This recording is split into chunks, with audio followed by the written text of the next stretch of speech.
Howdy, howdy, Frosty510 here, and I'm going to do a little wish list for Dead Island 3. Yes, believing in a dev studio actually finishing the game. Sure, I'm sure it'll happen. So number one is that the game gets released. So Dead Island 2, if you didn't know, did well. It did well. Now, there was a little message by the dev saying they're cooking up the next game and they're happy to have 20 million players and all that, but, you know, take that with a grain of salt. It was on Game Pass and PlayStation Plus were added to those services and on Epic Games. So it has been on multiple platforms for, you to check out and all that sort of stuff. So it has accumulated players in that way, but it had 3 million sales before that. So don't scoff. Dead Island 2 did very well. Now the question is whether or not, which direction do they go for Dead Island 3? So, wish list, number one, that the game actually releases because of what happened with Dead Island 2 in the first place and how long it took to actually release. Now I'm just going to cut some zombies to pieces while I talk. Oh, I'm going to one-shot everything.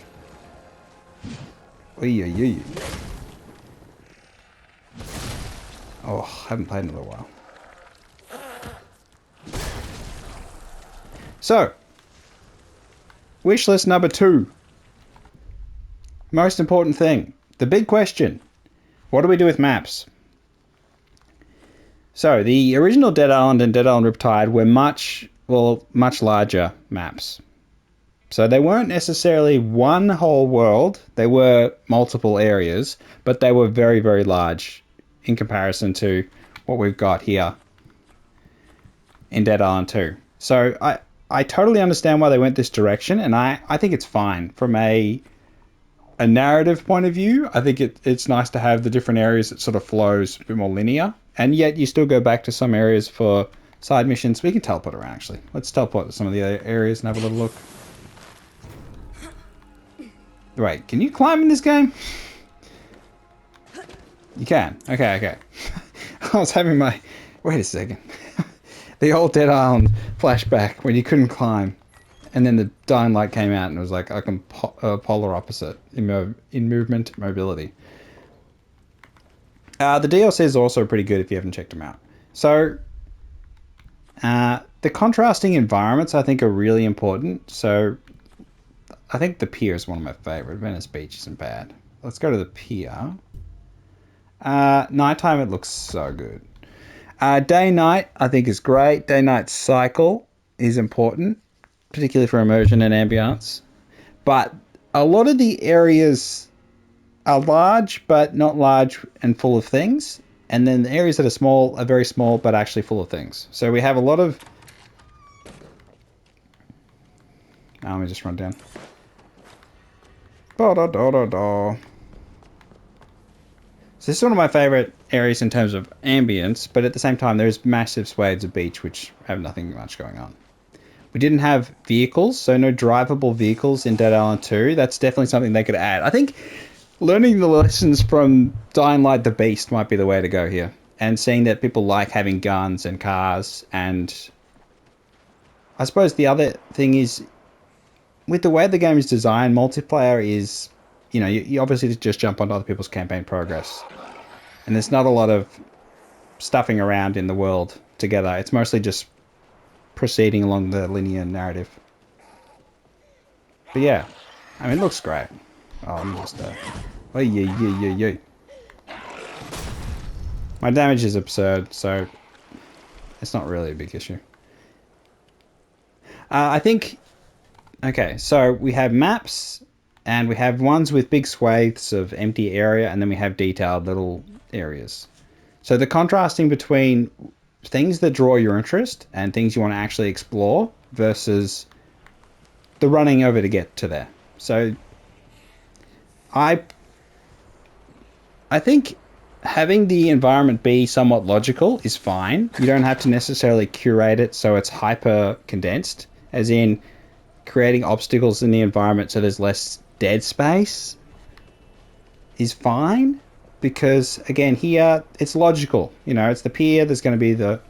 Oh my gosh. Oh yeah. Let me just, that's a good memory there.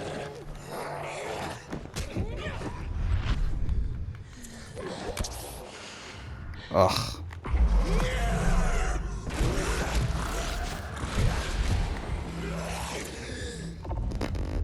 Yeah, so that happens.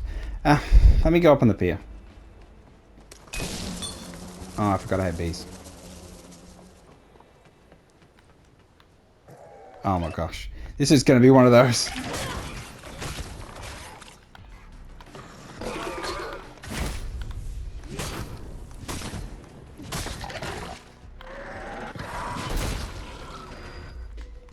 Okay, let's go hit somewhere else. Somewhere else nice and relaxed.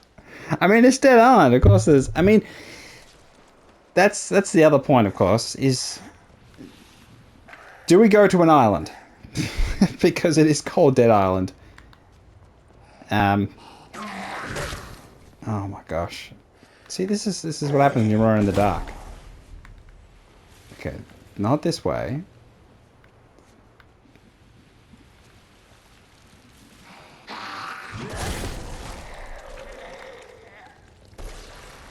Ugh. Okay, we need to go somewhere where we can actually just chat. So, do you want large environments? Do you want one open world? That is the question. One open world, or do you want smaller, themed locations that sort of assist in a development of a story? I think if we look at the past, you could do any place really, honestly. But we do need a prison if we want to go on brand. If we want any homage to the old, we do need prisons. Venice Beach, Hollywood Boulevard. I think Hollywood Boulevard's a nice environment, but they could have done more with it. Monarch Studios. Bel Air's good. Bel Air's a good one. Let's run around Bel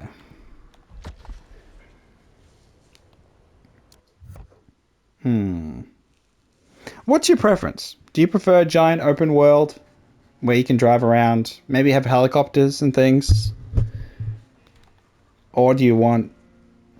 I suppose it's because of pessimism that I feel like expecting them to do anything other than have small areas linked together is being overly ambitious.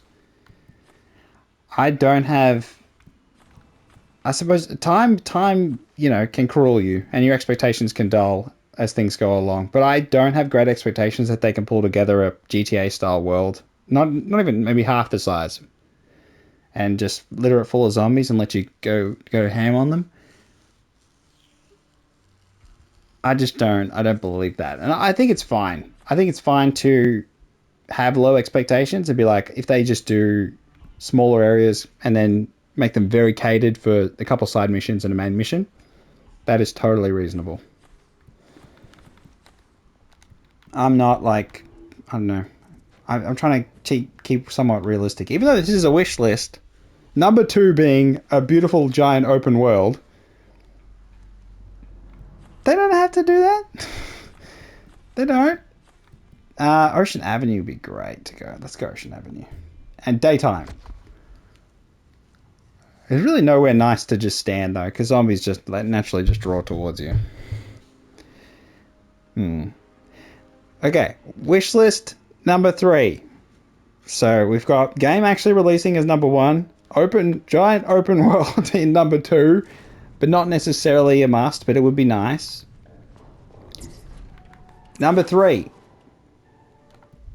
This is an easy one.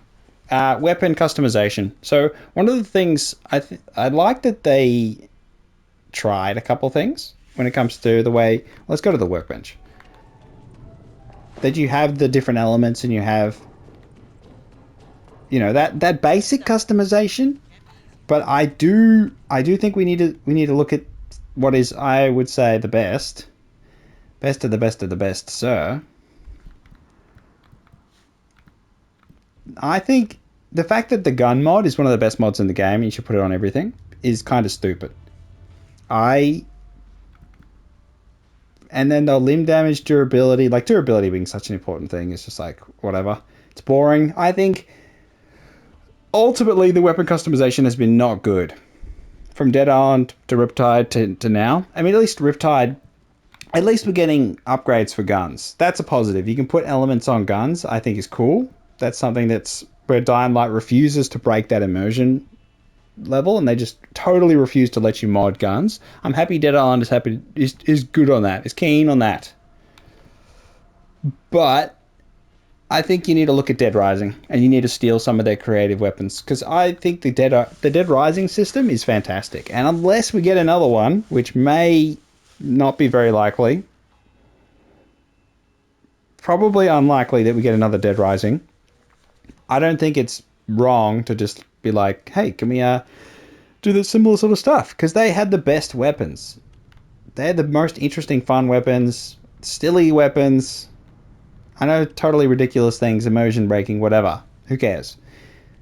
I think that level of innovation and just clever blueprints things, not necessarily have to collect the ingredients to put them together. I think you can definitely amend. They did amend that in the later games, but you still had to, get the stuff. But I feel like there's a way to do it where you can make weapons that are totally useless. And I don't like that devs are afraid of that when it comes to zombie games. Most of the time. You should be able to make something that doesn't make any sense, but perhaps in one niche circumstance it can be useful. So that it counts as one enemy type, one rare enemy type. The other thing, when it comes to enemy variety, so we'll go. Okay, so yeah, wish list number 3 is weapon customization being more like Dead Rising. Okay, there's 3 down. Number 4. This is, I think you can argue this one, but wishlist item number 4 is about enemy variety, and I'm not talking just, your usual zombies having fire, or like the lightning ones because it's electrician, or the screaming ones, or the exploding ones, all this typical standard stuff from Left 4 Dead that every zombie game follows, which is fine. I think it's fair to also steal some stuff from ARPGs and other games where they have modifiers on particularly mini bosses. I think is probably where I would prefer the modifiers were, but we could have it regenerates. That could be really annoying. We could have like emits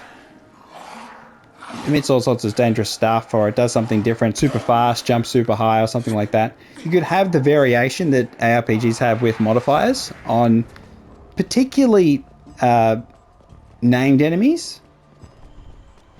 But like in this instance here, we'd have like a crusher. It could have like a different mod on it. So it could have like an aftershock, so it does double shock, or it could have like it regenerates life, something really, really annoying like that.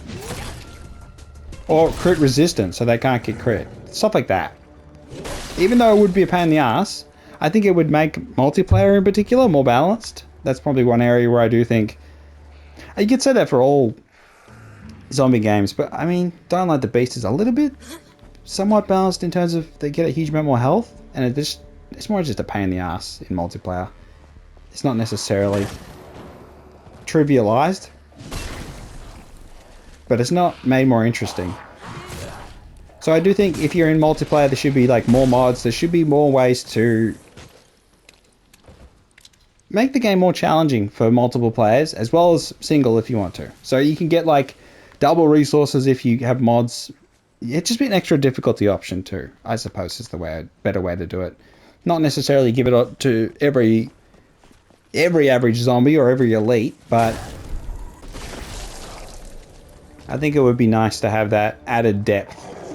Not just the usual stuff, but you can add mods. Also, I mean, we have speed variation, and I do like this. I like how he's immune to fire because he's a firefighter. I think that sort of stuff's cool. One of the things that I did enjoy. Oh gosh. And immune to lightning. Okay, let's just. Have I got a gun? I do. I sit down. Ooh.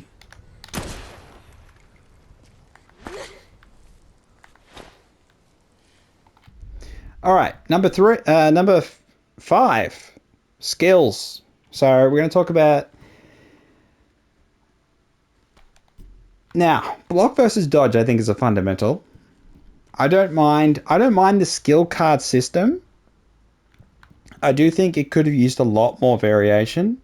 I do think Fury mode features very heavily, and the whole after autophage system, it is very, very, very strong once you spec into it. But I do feel like the order in which characters learn cards being the only variation between them was a little disappointing. I was expecting more unique cards for each particular character, so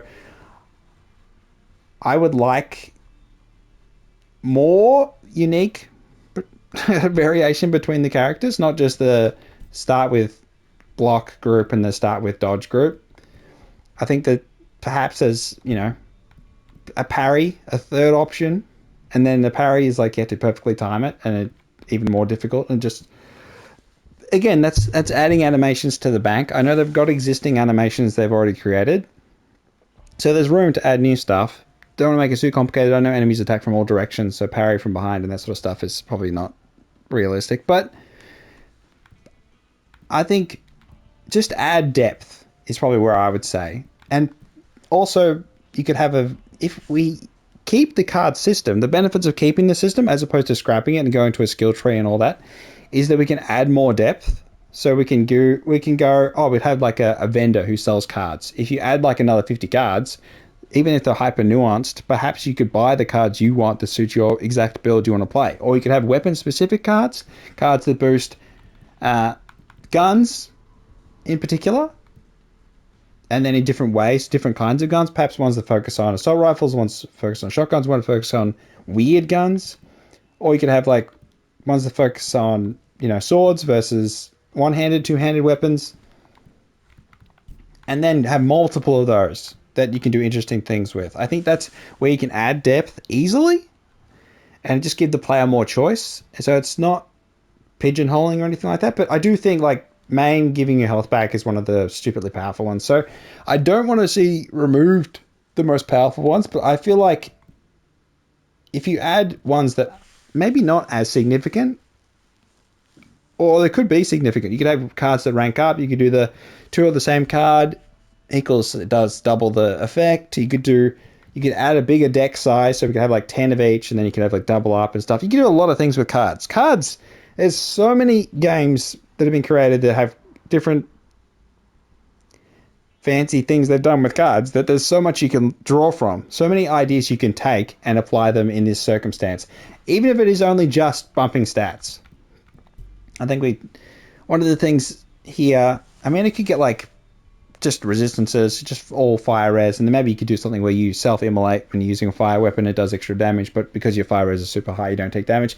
Bunch of stuff, things you could steal from RPGs, in all honesty. Ideas that work in other games systems that could be augmented to work in a Dead Island 3 setting. Whether that's good or not, they could be really good visually if they're applied to your character, and there could be some interesting things going on. But added depth and complexity comes with its own complications, and I do think there is depth and complexity in Dead Island 2 that wasn't explained and is never explained. So it's one of those interesting things where you can actually max your stats. If you do the challenges, you actually get legitimate stats, and you can actually get like immunities and things. Well, not immunities, just resistances. And you actually get a whole bunch of benefits from doing challenges. It's something that I didn't immediately realize, but it makes a massive difference. Like I got massive increase to critical damage and stamina, and then we've got the toughness, resilience, and health increases are massive as well. And then not to mention the few duration and all that stuff from the autophage cards. There's definitely room to add more. Or, alternatively, you go back to the Dead Island 1 Riptide skill tree, which Dying Light the Beast kind of does. They do a rage mode. Rage mode's a really popular thing. Really popular. Oh, we've got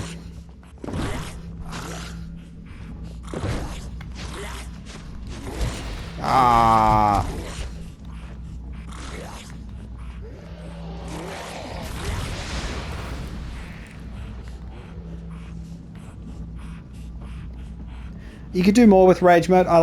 You could honestly, you could steal from the beast. Let's be real. There's a couple of really interesting things they did with Dying Light the Beast rage mode. Is that you got a big jump. You could jump super high, which I think is honestly really nice. The whole grappling hook thing, being faster, is pretty damn good. Now, I've obviously set up this character to be perma rage, so I can pretty much just run through the entire game just on rage. Like, once you realize that spamming your melee attacks and rage is stupid, then like it's kind of crazy. Oh yeah. So we can just go one attack at a time and just max rage in autophage. So I do think, like, I don't know if it's a positive thing or not that you can actually do this. I'm like level 30. I know I'm not New Game Plus or anything, so it's like take it with a grain of salt.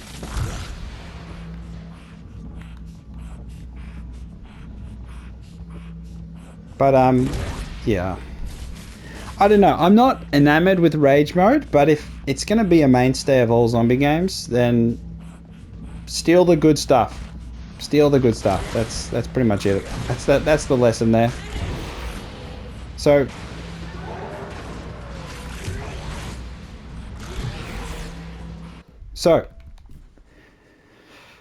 wishlist number, was it 4? 5. 4 was skill system.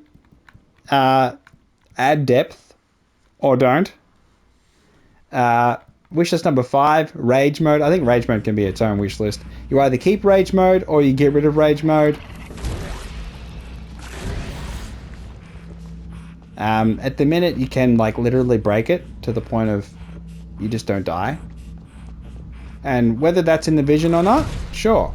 I mean, yeah, you do reach the point of ultimate power.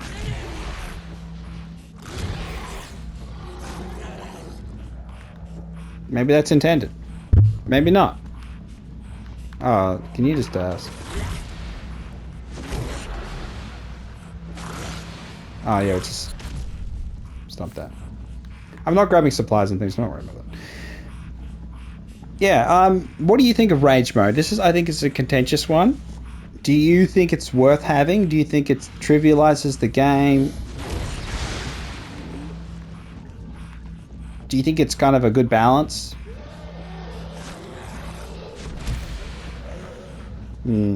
Okay, so that was number 6, I think. Yeah, 6. 6 is rage mode, yes or no?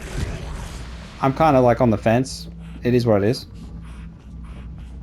I could run all the way back to thing. Don't worry about it.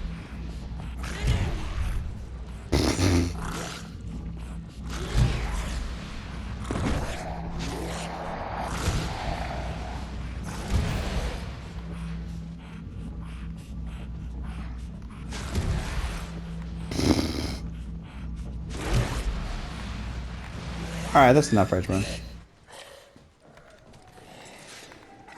Oh, I got it. Good stuff. So, number 7. What could possibly be wish list number 7?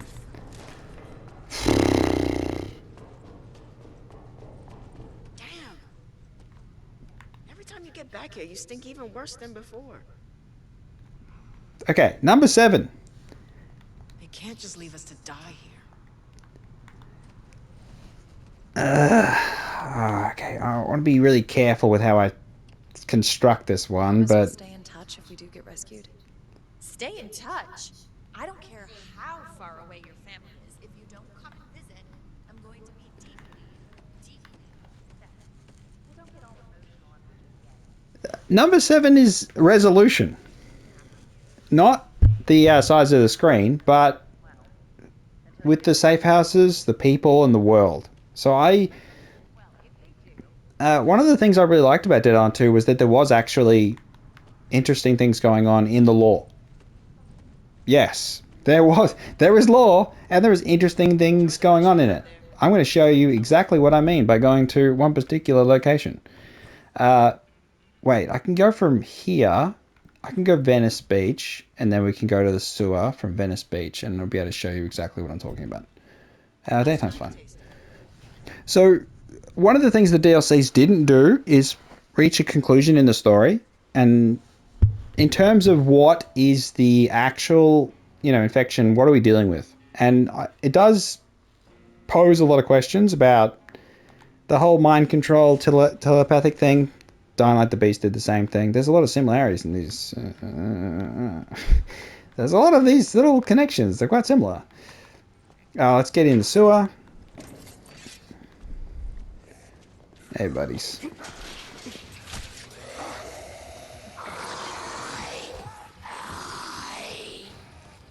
So, what is it? Why is it? And what's going to happen next? That's kind of where I think a Dead Island 3 makes the most sense as to answering some of these questions. Will they? Probably not.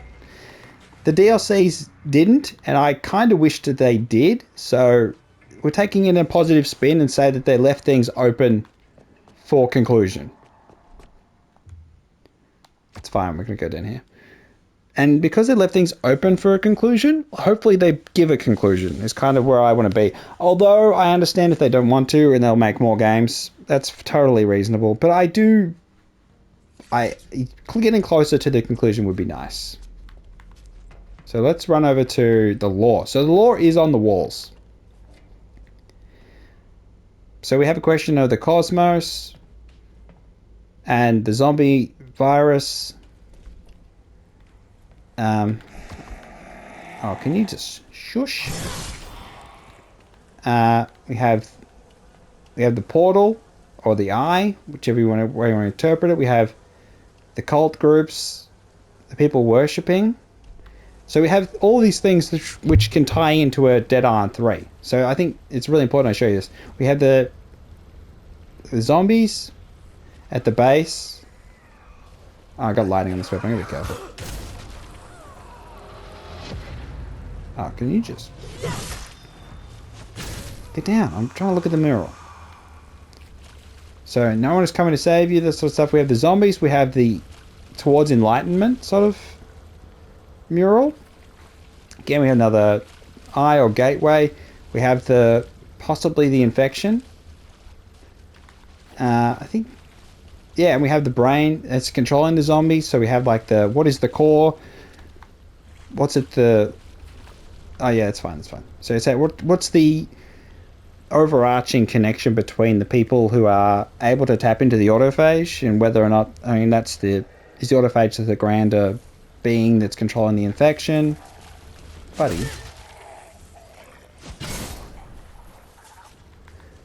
There's plenty of room for interpretation, and I think that's one of the good things about it. But it's also I want to touch on. So one of the things the DLCs reveal is the plane crash is intended, and it was all connected. It was all a setup. So you're meant to be on the plane. The reason why the characters are on the plane, they're intended to be there. So it's kind of like Lost, with they're intended to land on the island sort of situation. So yeah, there is a bit of there's a whole loop thing. Both the DLCs do interesting things. One of them taps more back into that and changes who you are. And whether that feeds into Dead Island 3, I don't think so, but maybe. But yeah, so I do want you to know there is actually stuff going on, and I think it's worth thinking about whether the infection came from space and all sort of stuff like that. Just keep it in the consideration pile. I knew I could teleport it there. What am I doing? So let's go to House, because I do want to talk about... They kind of fixed the problems with House, which is with the Solar DLC. So one of the things that they had to figure out from the first DLC they added was a little bit of structure issues. Now, I think in terms of what is discussed in the DLC, it's a good thing. So this is wishlist number 8. So this is in regards to DLCs and also just narrative structure. I'll say. I think it's really important to have concluding boss fights, and they learned this lesson. So I don't want to harp about this too long, but I just want to show you some really interesting things real quick. It's really important, you know, you have your beginning, you have your middle, you have your end. And the one thing missing in House was an actual end, like boss, not like your usual big enemies. See, they just littered some of the regular enemies. And there's something they addressed with Solar DLCs. They added a unique enemy to be the boss. So, yes, they've already learnt the lesson. I think it's worth mentioning because when they add additional content, it's really important that it has something unique that stands out. Even if it's only just like a somewhat warped variation of an enemy unit, I think creativity should reign supreme in that moment, rather than just copy-pasting your best enemy that you used as a main enemy in the base game. Yeah, basically that. I mean, certainly not nearly as egregious as turning the boss into a regular enemy later sort of situation, but it definitely felt like that. But in terms of what was actually discussed in the philosophical side of things, the House DLC does a lot of really interesting stuff, and I think it's worth experiencing. If you haven't experienced it, actually is interesting. I know it like begs belief, but there is actually interesting stuff in Dead Island 2. Like, intellectually interesting. So, let's run back. It's right behind me, isn't it?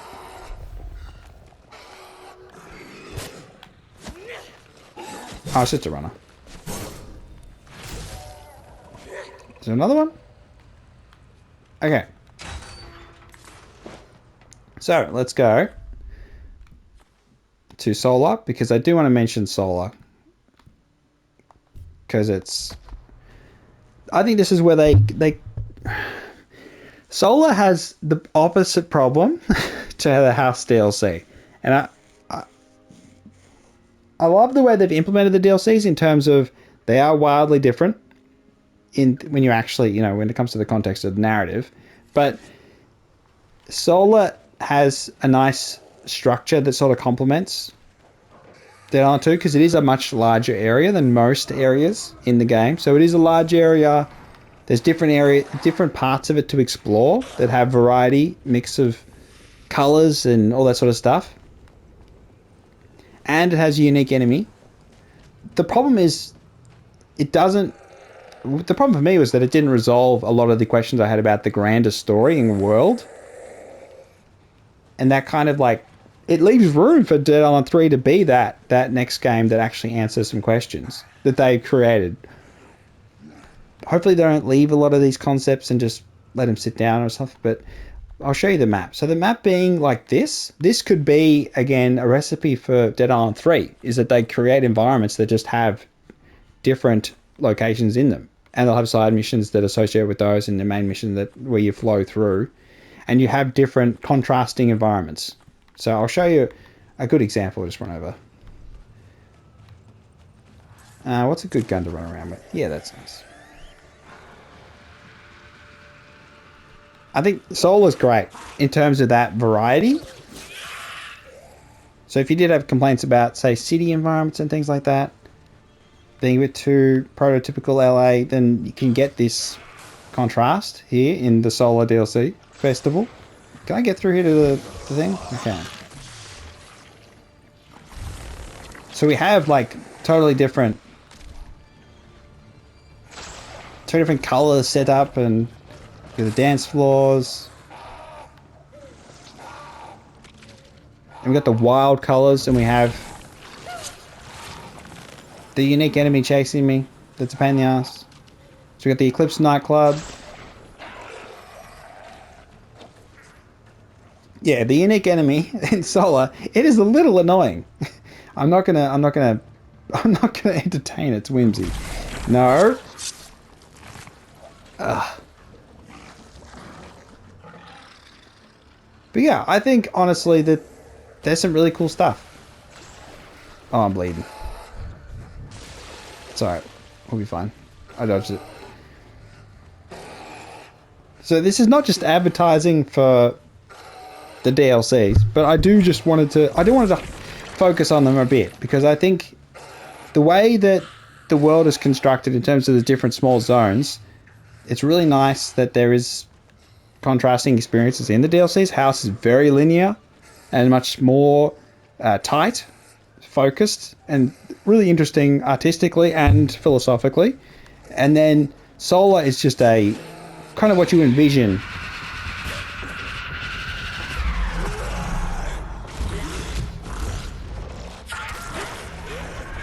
Oh yeah, it can negate it. So the whole negating your rage ability was an interesting twist they added to their unique boss. I do like that.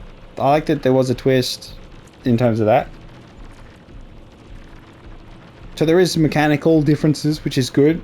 Again, a really positive thing. So let's just run before we get stomped. I can stomp it. It's fine, it's fine, it's fine. But yeah, I think there's a huge amount of work put into the game, and I do like that they experimented a little bit. I felt like they could have taken... House definitely needed a bit more just regimented structure at the end. I felt like there was an enemy that was perfectly poised. Not even... Yeah, it was perfectly poised that they didn't choose to be a boss. And I think should have been a boss, and it was just like, absolute no-brainer. It's a massive statue just as you get into the house DLC area. It's like, that should have been a boss. Should have been a boss.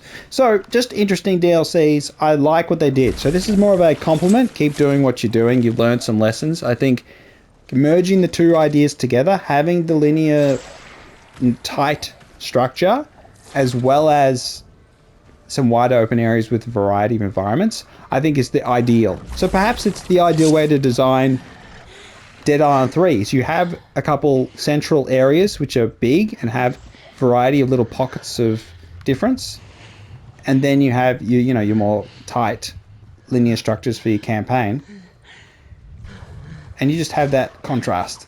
Okay, can we tell? Yeah. Ah, look, I'm dead.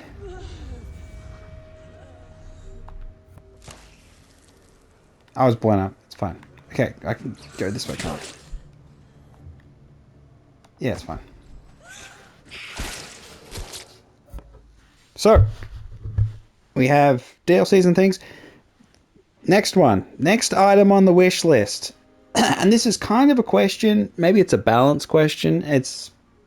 You could argue this can go either way. We either have a situation in which we have more zombies or less zombies in every general environment. So what is your preference? This is definitely a preferential one. Do you prefer lots of zombies but they're weak, perhaps? Or you reach a point of strength where you trivialize them? Or would you prefer like less zombies but each of them is a challenge? And then you have more nuanced zombies. Because you could certainly argue there's a lot of areas in Dead Island 2 where there's not a lot of zombies. And then there's a couple where there's heaps of zombies. Like the hotel, there's a lot particularly in the parts of missions where it's, clear out all the zombies, there's a bunch of them. But generally, there's not hordes and hordes of them like a Dead Rising situation. So, do you prefer Dead Rising where you have thousands and thousands of zombies and you kill thousands and thousands of them? Or would you prefer less? Because it is that first-person interaction where if there's too many, it makes it hard. Again, if all of them grab you at once, you just die instantly. If they mob you, all attack you at once. It's one of the issues with Dying Light the Beast. I found the runners in particular could just whittle your health down almost instantly with like 5 hits within a second. So it's definitely hard to balance that number of enemies and fairness in a first-person game. But then again, like Left 4 Dead, you have Left 4 Dead sort of like implied that you would have multiplayer. Yes, you don't necessarily have to, but it certainly implied that you would have other people watching your back and reviving you. So it's kind of I feel like probably not the best comparison. But, I mean, situationally, yes, you need areas where there's lots. But I never felt like I never felt they opened the taps and had way too many. Particularly, maybe on the beach, in the military base on the beach, there's some situations where there's a lot. But I don't know. I don't feel like they ever overdid it with them, but they could have done a little more. I'd like to see them, in some circumstances, do more, particularly like defending safe houses under attack and everyone's in trouble. You could integrate the new the horde mode they added, which is kind of like you build defenses and then try and protect the house sort of situation. I feel like there's a kind of mix of that where the world feels alive. Safe places aren't permanently safe; they get attacked. It's probably that's a different thing though, isn't it, on the list? So enemy density is really just the question for this wish list number 9, I think we're up to. So you want more or less? Or you want it to just be situational? Or do you want the alternate, which I actually am really interested in, a zombie game where you can clear them out and they don't come back. So you could actually clean up the streets and then perhaps you have like a swarm come through. Say like Walking Dead did, where there was a big horde of them just coming through and you have to sort of channel them away. Or use sound to kind of just pull them away. Or you deal with them, which would be really interesting too. I love the idea of the world being sort of living and breathing, and that there are large groups of zombies that kind of move around, and you have to find a way to manage those, or that you can actually, you can clear buildings and houses and you can lock them down and make them safe houses, or at least just make them empty, so when you come back in to get resources, you don't have to run into more zombies. Like you could clear the houses on the street. You could go on the map and go, I've cleared this one, and it's like actually cleared. And the zombies don't respawn. I feel like zombies respawning is... I think it's important, for the gameplay side of things, but I love the idea of perhaps making it optional, that you can actually clear an entire area, because it doesn't make a lot of sense from an immersion point of view that zombies would come back into like a house. Like into like the bedroom. You close the bedroom door, there can't be another zombie in there. Doesn't make any sense. And perhaps at that point, that's where you have your variants. You clear it of normal zombies and only variants can spawn in there because they're the only ones who can get in. And you could have ones that, that like to sleep on beds or something. And you could have like a whole lore around they remember to sleep on beds. So they, break into houses and sleep on beds. And that could be really disturbing. Like you have a scene where you go to sleep as a character to save and you wake up and there's a zombie next to you. Which could be good. Could be interesting. But yeah, I think it does tie into density. The whole being able to clear them out or not. I like the idea of it. I know if you clear them all out, is there a game left to play? But I feel like it has to come with clear them out and you can alter the house or the environment. You can change things. So I think you need to have clear them out plus like zombies to still come by naturally up the roads and things and move through. You could have like a flow. I don't know if this is asking a lot, but it is a wish list. I do want to add things that I think would make a zombie game much more interesting and alive. And I love the idea of the zombie hordes coming through towns and cities and passing through streets. And you being able to funnel them, because you can't necessarily stop them if there's, millions of people. Then maybe the best answer is to let them flow through naturally, as opposed to roadblocks. But then you could try it out. You could make, enormous killing machines. I do think that's the answer, in an actual zombie situation. You need ginormous killing machines to deal with them, but it's probably not a good concept. It's, it's very violent. It's very gory, and it's not really... I don't know. I don't know if games need to go in that direction, but... yeah, I still think this is one of the most interesting things. It's freaking crazy. This horse and zombie were made from human corpses. Huh.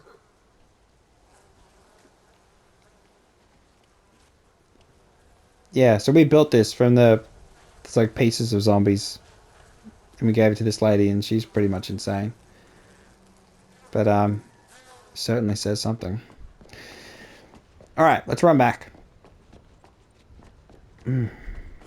So, we got density and whether or not you can wipe them all out. And then I think customization of the world, changing the world, I think is a really important thing. One of the most important things in open world games, I think, is your impact on the world. And I'd love to see... Dying Light only does it very marginally, but in Dying Light 2 they do a little more, where you can choose, which faction, and it builds different stuff. I like that, but not necessarily the most interesting implementation, but I love the idea of like you destroy the house, you could like obliterate things, you could destroy the car and it never comes back. You know, permanent changes to the world from your actions, I think, are really interesting and make an open world much more immersive.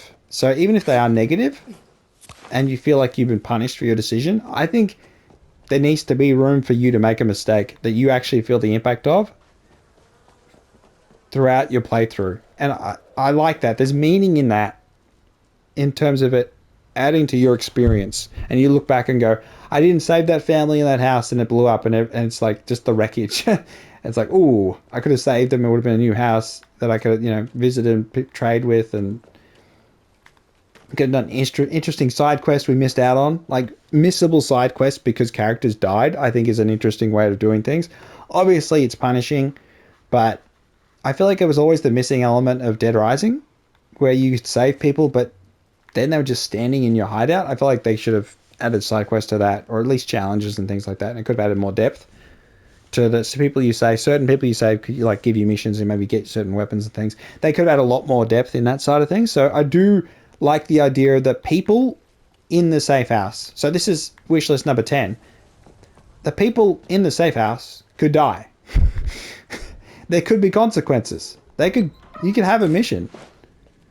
They have like a personal mission where if you succeed, you level up, you get better stuff you can buy from them.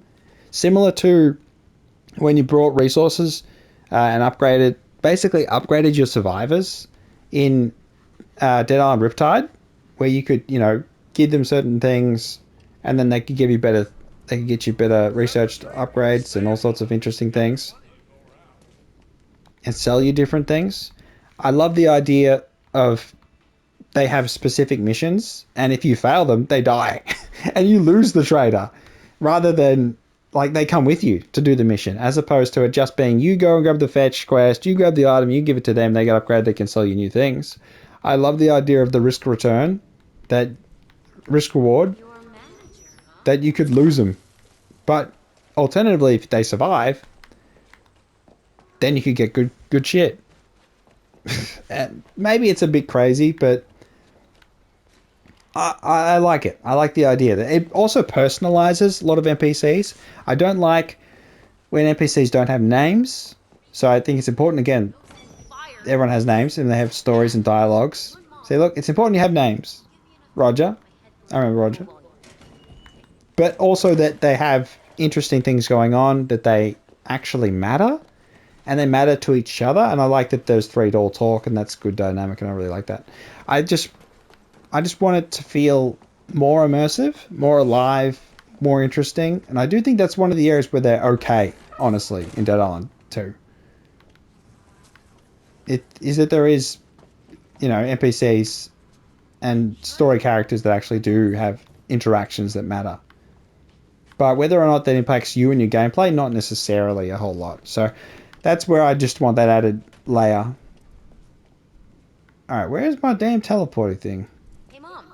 Want me to grab you a beer? Oh, no, I'm good. I'm blind. There it is. Okay, let's teleport. Studio is a really interesting one. Hollybud, I want to go here because this is probably another case in point. One of the cardinal sins. So this is wishlist number 11. So we had NPCs being more interesting, able to die, and more depth to side missions and things. 11 is... I don't want to be... Okay. Hey, buddies. No teasing. No teasing. That's such a weird way to put it. One of the things with adding certain environments is an implication. So, this is the best example. You add Hollywood Boulevard, and the only environment you can go in is a secret pharmacy, secret lab. You cannot, despite what is the most obvious thing in the world, at an award show, go onto the award show venue. You can't actually go onto the stage in the big concert area, and I mean the big is it concert area studio? Where everyone sits, all the chairs, and the second levels, third levels, and the awards show itself, it's like, it feels like, it doesn't feel good when you're like, oh, where are we going to end up? We're on Hollywood Boulevard. We're going to go on the stage. And we don't go on the stage. So no teasing. I mean, this is definitely a logical construction situation where logically you go on the red carpet and then you go on the stage, you know? And then we battle zombies on the stage, sort of thing. Yes, we can have the secret underground thing. That's cool. But, like, come on. What's the freaking point? We have, like, a full lead in. We've got the red carpet. We've got the... Oh, yes, we're going to go to the awards show at the Spirit Theatre. And then we go just randomly right into a random freaking pharmacy. Was it a jewelry shop or pharmacy? And we just randomly divert into the re-aging clinic. What? What? Not logical. Not entertaining. Just, yeah. I found that very underwhelming in terms of the location shift. We should have gone on the stage at least. Yeah, so things like that. Logical things like that. I feel can just they get more theatre. A little more theatre, you know? We need a little more theatre at times. Okay, so where else is a good example? We could definitely, yeah, we can run. Okay, we'll go there. We'll go there. We'll go to Venice Beach again. We'll go to the tower. Daytime's fun. All right, so that was 11. So I think we're pretty far in. Number 12. So 11 is just more theatre, straightforward theatre where you end up in environments you would expect to end up in. Not so much a subversion of your expectation by ending up in an anti-age clinic.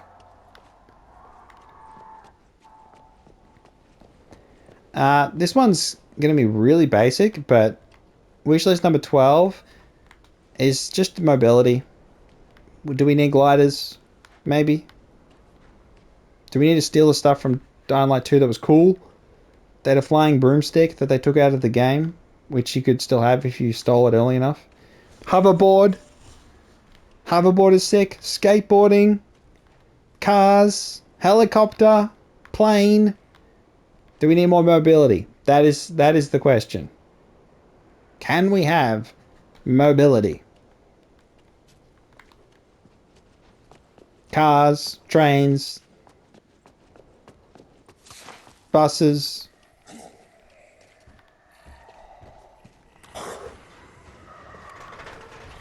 Oh. You know what? You guys can have it. What do you think? This is... maybe this is kind of like... I gotta stop doing that. It's kind of ridiculous, but... You should better get in, like, the tank. And then blow zombies up, you know? Why not? Why not get in a tank and blow up zombies?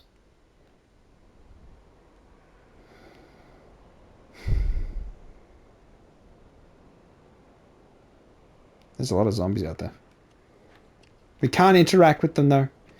So, yeah. I mean, we could have scooters, improvised vehicles, customizable vehicles, Dead Rising style. That's kind of the question. Do you want to go in that direction? First person point of view, notwithstanding. You can go third person when you're on a vehicle. Yeah. I would rather we could do that, but I could totally understand not. I mean, Halpern Hotel is an interesting one. Actually, no. Let's go back. Let's go back to Beverly Hills.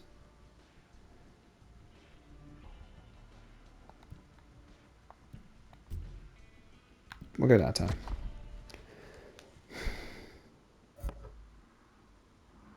Yeah, so mobility. That's a question.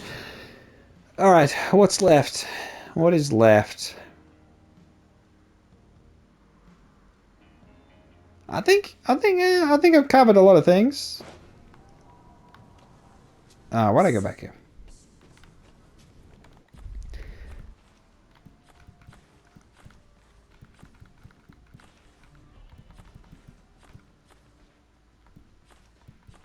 Ba ba boop beady beady beady. Ah, Bel Air. What do you think? What do you think of my wish list? I mean, we're pretty much at the end here. I've crapped on for a long time. I honestly really enjoyed Dead Island 2, and I liked how it's different from Dying Light, and I relish the differences between them. I don't lament it, although it'd be nice to be able to parkour. I can totally understand them being just totally different in that. And I like that they're different. I like the gore system. I like Sam B. But then I'm happy, if we move past the legacy characters, that's okay too. I like Curtis. He's a good guy. Missable. What a woman. Settle down, buddy.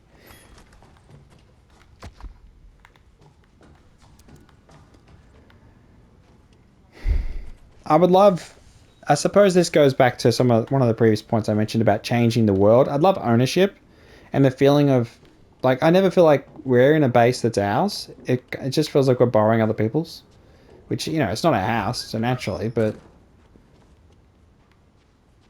Shh, shh, shh, shh. This is a little rest. If you need... And do we need to get supplies all the time and make the immersion is sort of a question mark about making it a survival game or not, making it just a chill zombie killing game, having like environmental things happen.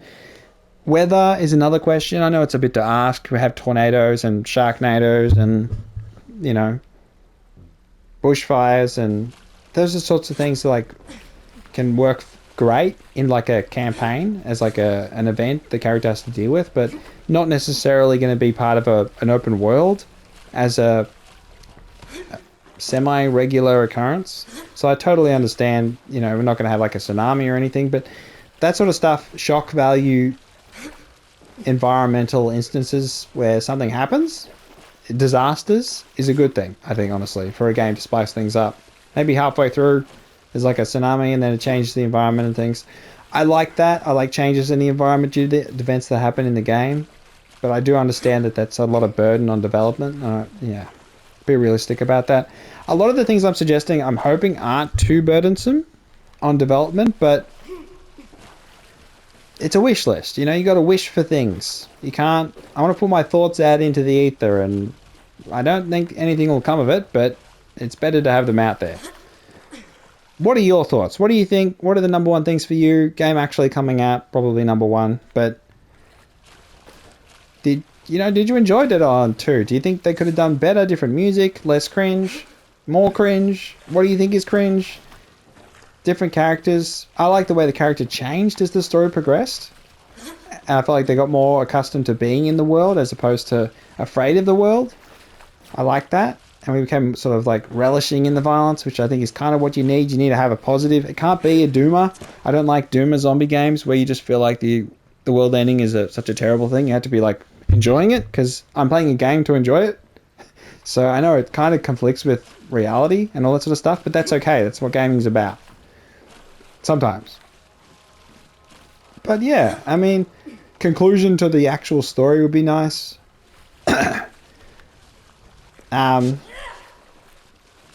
Counters, probably more interesting mechanics with maybe you could still all sorts of ideas from other games, weapon classes and things. I always think interesting. Having weapon brands, you could steal that from Borderlands straight away. I don't think you get in trouble for that. I know there's lots of different crafting things I'd love to steal from Dead Rising, just funny stuff. Lots of good ideas out there. I've given you some. Give me some of yours in the comments. This has been Frosty510 with the Dead Island 3 wish list. Chief that the game... Number one is that the game actually gets developed and comes out. But I think it's more likely than not likely. And that's a real positive. And I'm really happy the way zombie games are developing in modern times. It's a real positive. We're a bit of a dearth, but we're winning. Alright then. Like and subscribe, and I'll catch you next time. See ya.